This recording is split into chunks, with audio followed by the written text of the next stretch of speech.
What do Sandy Tolan, Kathleen Koch, and Dr. Elizabeth Lindsey have in common, other than being internationally recognized journalists and explorers? Well, actually, they were in McMinnville, Tennessee, as part of a panel for the United Nations International Day of Peace at the Isha Institute of Inner Sciences. Tonight, we'll have a chance for a brief one-on-one visit with all three.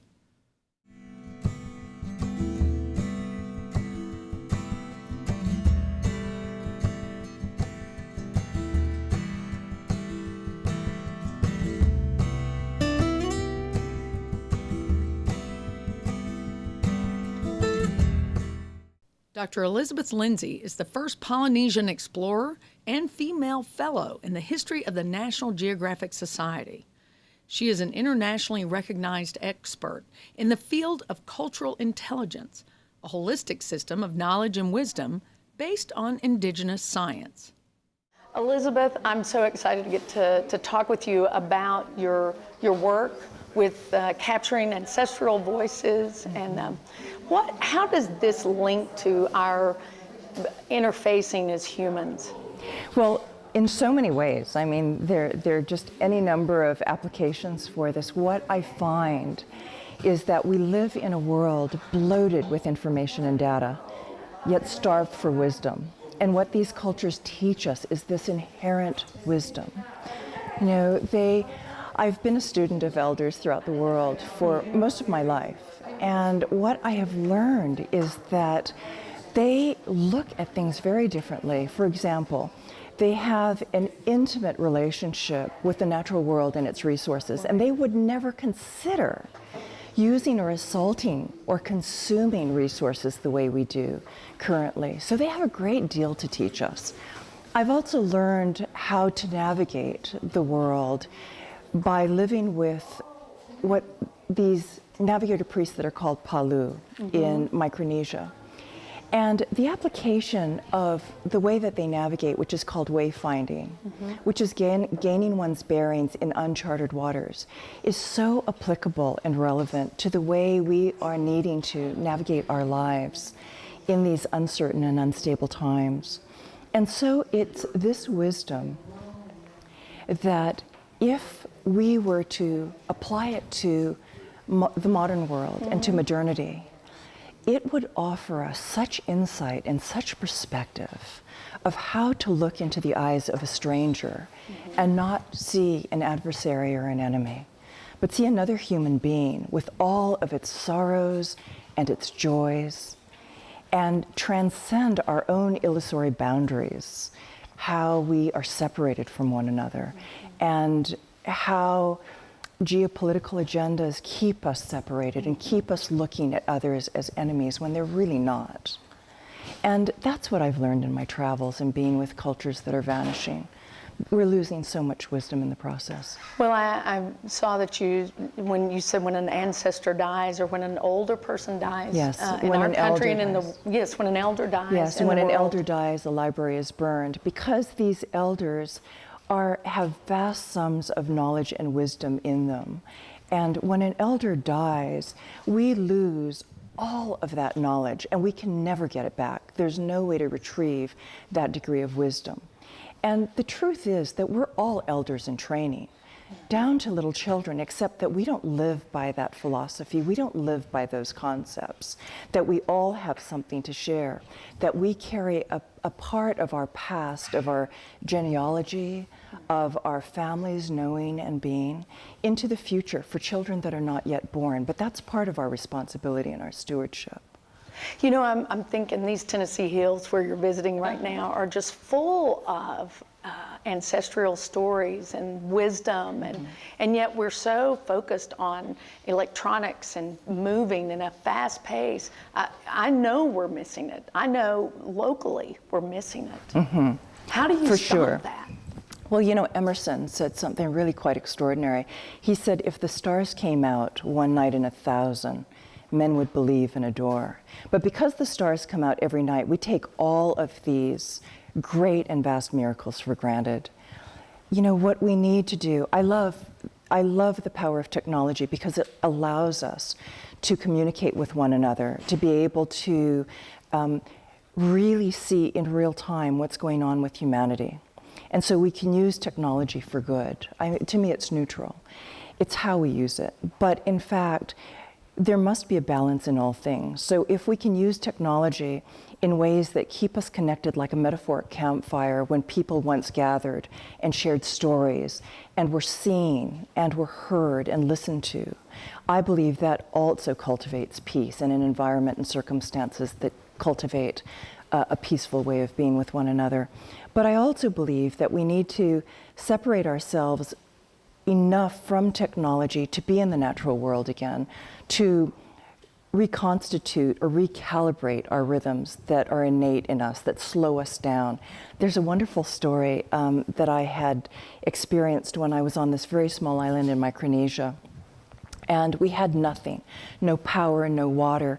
And I was pushing a wheelbarrow with camera equipment and gear, trying to get to the crew on the other side of the island, because these islands are so small and fragile and they're being washed away as a result of sea level rise. And so we were trying to document it, and I was pushing as fast as I could, and there was a chief coming toward me down this very narrow dirt road, and he said, "Dr. Lindsey, why do you go so fast?" And so I told him that the crew was waiting for me, and I don't like people waiting for me. And he just looked at me and he shook his head and he said, "You all have watches, but you have no time." And I stopped. And even to this day, when I'm racing through my emails and I'm racing to the airport, I think about that chief and I think about his wisdom, and I think he's right. We all have watches, but we have no time. That's brilliant, actually. It really is. And it doesn't take very much time to just listen, does it? At all. And so my work as an anthropologist with the National Geographic is to bear witness to cultures that are vanishing, to wisdom that is vanishing right before our eyes, while we are focusing on reality TV and the like. And there was an African elder who said, "Your society worships the jester while the king stands in plain clothes. We're looking in the wrong direction. We're making celebrityism and all of this so important when, in fact, these people that have keys to what we really need are dying." And so it's my work, it's my passion, because I know how valuable and how irretrievable it is. You know, when we started, we had a lot of people talking. It was fun to hear that energy. But we don't often see that among young people. They don't often communicate face to face. It's often electronically. Mm-hmm. Is there something you like to, in your travels, that you could share with young people? I'd love to, because what I see in cultures that are still very much intact, they don't use technology as a way of being with one another. When they're together, they are very much present, and all of the devices go by the way. I think that's important because we begin to lose our ability to be intimate with one another through devices. The devices are good when what we're doing is listening to humanity's story around the world, and it keeps us connected in that way. But when we are together in person, it's important that we really stay present. I mean, what I see often going through the airport and the like is that everyone's sitting around, but no one's talking anymore. They're all on their devices. And we are losing that sense of intimacy in that way. Well, we're out of time for this segment, but I hope that I'll have another opportunity to visit with you. It's just been a delight. Oh, the pleasure has been mine. Thank you so much. Thank you.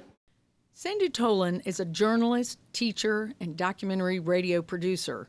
He is associate professor at the Annenberg School for Communication and Journalism at USC and has produced dozens of documentaries for National Public Radio and Public Radio International, and is the author of The Lemon Tree, An Arab, a Jew, and the Heart of the Middle East. Sandy, tell us about The Lemon Tree. To share how that came to be and how impactful that's been on a lot of people, but also on your life. You know, in 1998, it was the 50th anniversary of what historians call the First Arab-Israeli War. Israelis call their War of Independence, and Palestinians call the Nakba, or the catastrophe. And for me, it was a fascinating opportunity to understand this event that has so much resonance today, even now, from its origins, by exploring both narratives. In the U.S., most of us have grown up with the story of the birth of Israel, the heroic birth of Israel out of the ashes of the Holocaust, as told, for example, in Leon Uris's book Exodus, and then the movie with Paul Newman. And even, for those of us who, like me, who grew up with friends whose parents were Holocaust survivors. I had a friend whose mother barely escaped Amsterdam in the 1930s. She lived in Anne Frank's neighborhood. This was the story I grew up with. Later in life, I married a Palestinian journalist, and we were married for some time, and I got to understand through her family there was a whole other side of the story. And as a journalist, I then sort of had access to both narratives. And I went in 1998 looking for a story that would actually be able to encompass this so that we could understand from both perspectives. So I actually found a story with one house and two families. The story was, the history of this house was, it was a Palestinian house. It was built by a Palestinian family. And then when the war happened in 1948, they were driven out along with 50,000 other people from the town in an area where in what was established as a state of Israel, 750,000 Palestinians in all either fled or were driven out. And in this particular case, this one family lost its one home of Jerusalem stone with a lemon tree in the backyard. Some months later, a family of Holocaust survivors from Bulgaria arrived, Jewish family, and moved into that house with the lemon tree in the backyard. And for 20 years, each family wondered about the other. This little girl growing up from age 1 in Israel wondered what happened to the family that was here before, and she was told in school, well, they ran away, the Arabs were cowards. And then the Palestinian family, this little boy, Bashir, who was growing up in exile in Ramallah, kept wondering, who's in our house? Who's in our home? Each wondered about the other and made up mythology about the other. And then after the Six-Day War, when the Arabs, the Palestinians thought, we're going to go home in triumph, of course, that was a huge victory for Israel and a crushing defeat for the Palestinians. Instead of going home in triumph, Bashir, who was now 25 years old, just went back to his house, was able to travel back to his house to ring the bell and ask for permission to see inside. This little girl was now a young woman, Dahlia. She opened the door, and she saw him with his two cousins and realized literally the enemy was at the gate. And it was at this moment that she had a decision to make. Do I let the enemy in? The enemy is just asking for permission. This young man doesn't look like my enemy. And he said, could I please come into the house and just see it? Because my father built this house and I used to live here. And so she was afraid, but then she saw that she didn't feel under threat, and she opened the door and said, please come in. So the book, The Lemon Tree, is an exploration of a true story through the experience of these two families. So it tells this larger story of this conflict that still resonates with us today through the experience of these two people and these two families. I've always heard that if you have a prejudice, you should make a friend that bears that prejudice, and then you couldn't have it. Do you think that's true? I think it's true in many ways. I think one of the problems with conflict and with the perpetuation of conflict, one of the reasons that it perpetuates is that we otherize, if you will. We make the person into something less than human. We create this big, scary other. And there are always examples that will perpetuate the way we feel. There has been a terrorist attack, or the family was shot by soldiers, or so the loss creates real feeling based on real experience, but it also creates a barrier that you're not allowed to see the other. And Dahlia was confronted with the fact of this man who just wanted to see his house, and that made her open to the experience of what actually had happened to the Palestinians. Similarly, Bashir, the young man, saw all Israelis as the enemy, as soldiers, and all of a sudden here's this young woman who's opening up her home that was his home to him, and it made him see her in a completely different light, and therefore see possibility that he hadn't seen before. How has writing this book changed you? How did it open you?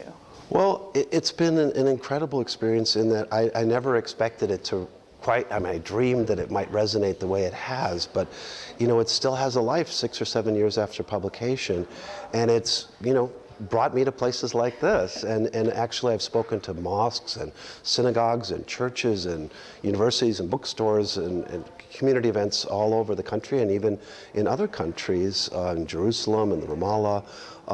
And I think people connect with it because they see possibility.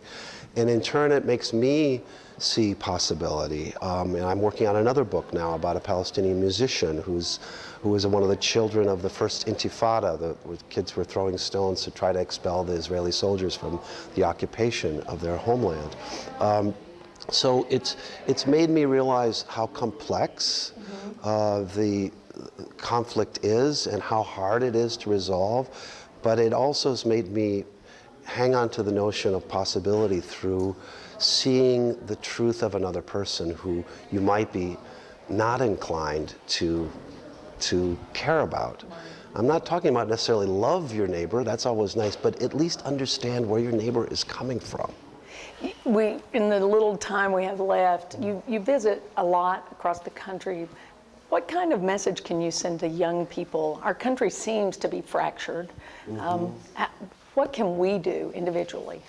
I think one thing is just awareness. Self-awareness is always good, and being able to look inside yourself and understand your own angst and motivation and anxieties and passions, but also to recognize that outside of ourselves is another person with a whole other narrative, that what they may be presenting as hostility or defensiveness or anger could be the result of a trauma that was experienced a long time ago, or if there's a way to sort of suspend your immediate impressions to realize that people are, they all come from another experience, that if we were to open ourselves to that experience, and I'm talking about an individual basis, but also on a whole societal basis, to look at whole groups of people who have either been traumatized or who have a certain way of seeing things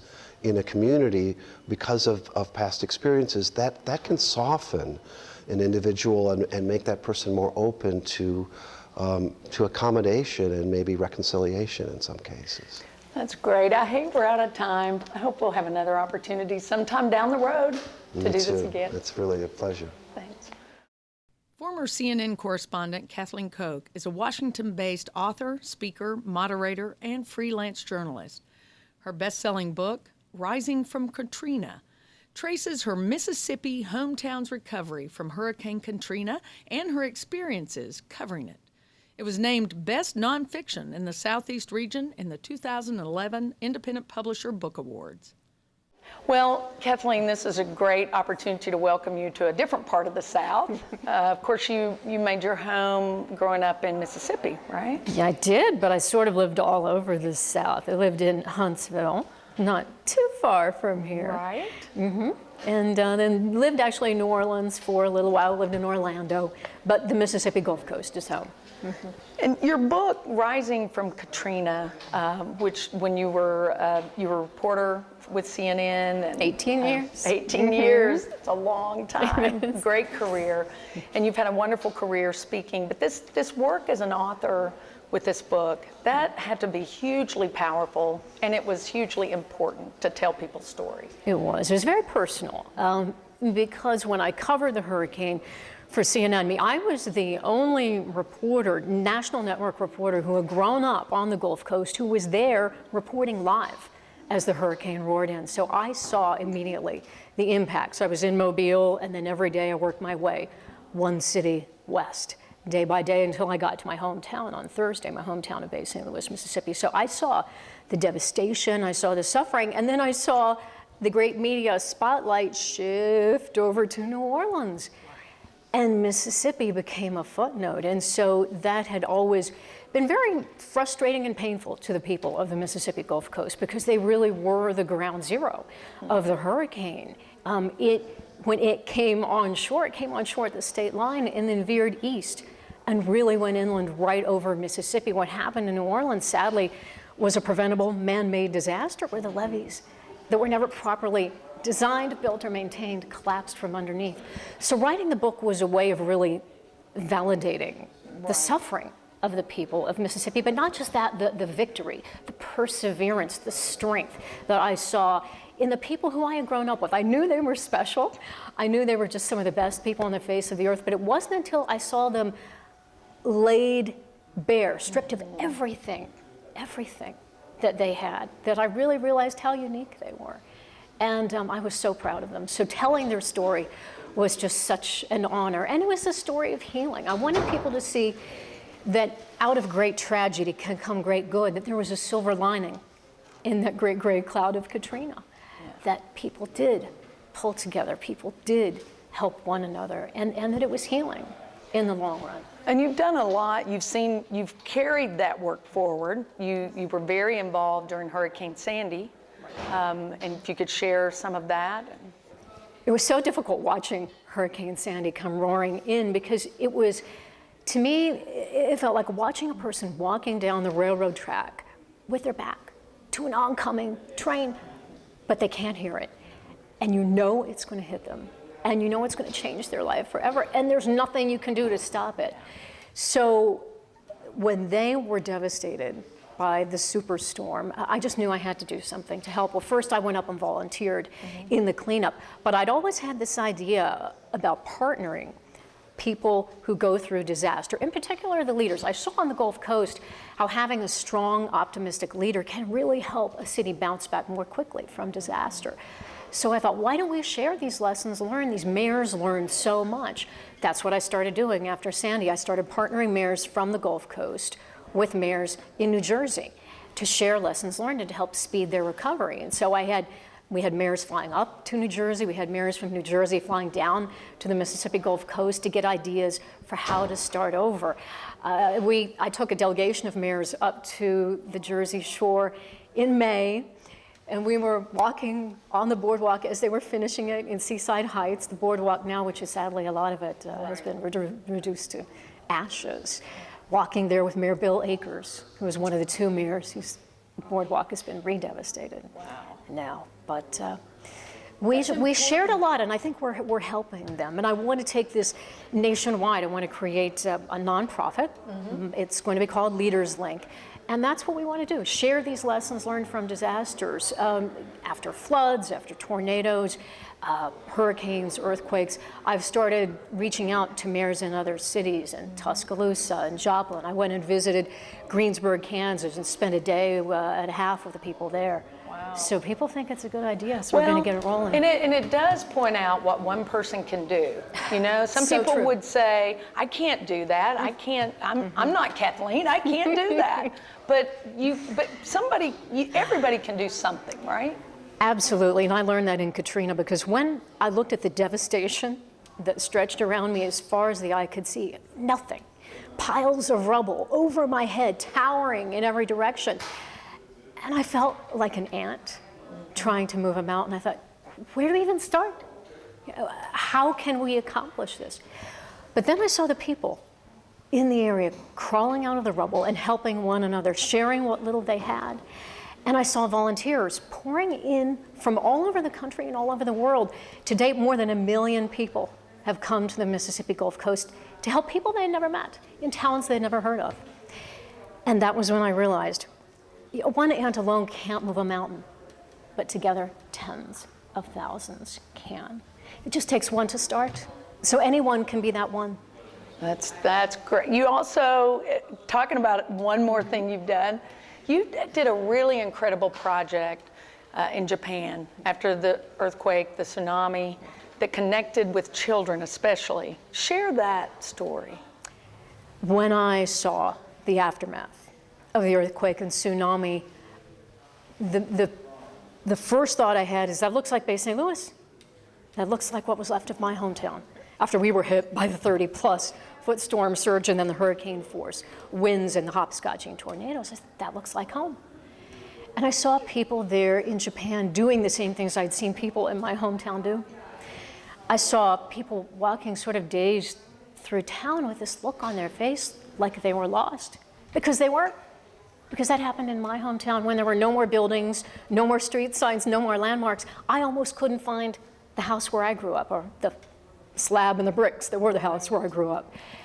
So I saw people in Japan just wandering around. I said, they're lost. They're in their hometown and they're lost. And then I saw video from news reports of people picking up photos out of the rubble and wiping away the mud and peering intently at those faces to see if they could recognize someone, because they realized, like people did in the hurricane zone, that items like that were more rare and precious than gold. You know, if they could just reunite them with their owner, that would be so special. And I said, I know what they're going through. I have to let them know that we understand and that we care, and that just like we did, they will get through this. So I started a letter writing campaign, and we called it Words of Hope for Japan. And it started with a trickle of letters. I started it on the Mississippi Gulf Coast first, because I thought they understand.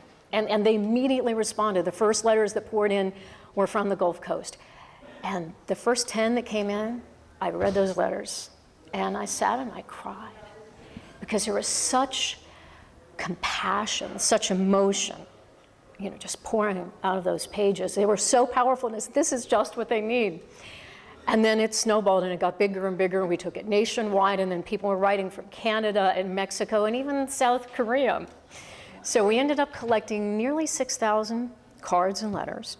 We had them all translated into Japanese, and we had a wonderful army of volunteers all over the world that were translating. Every card came in, we would number it, scan it, send it out to the translators. They would translate it, send it back, I'd print that out, we'd cut that, staple it to the letter or card, and then off it would go to Japan.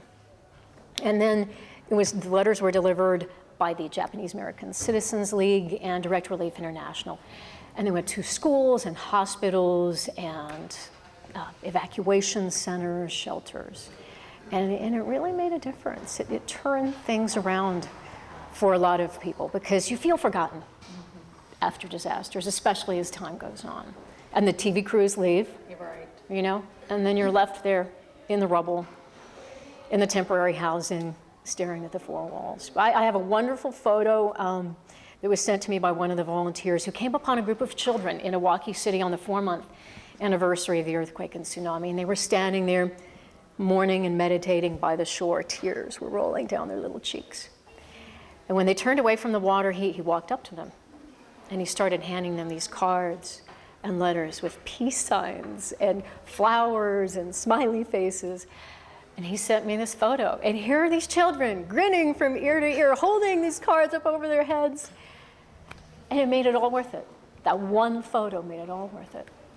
The hours, the year, I mean, it was more than a year that we ran this project of work.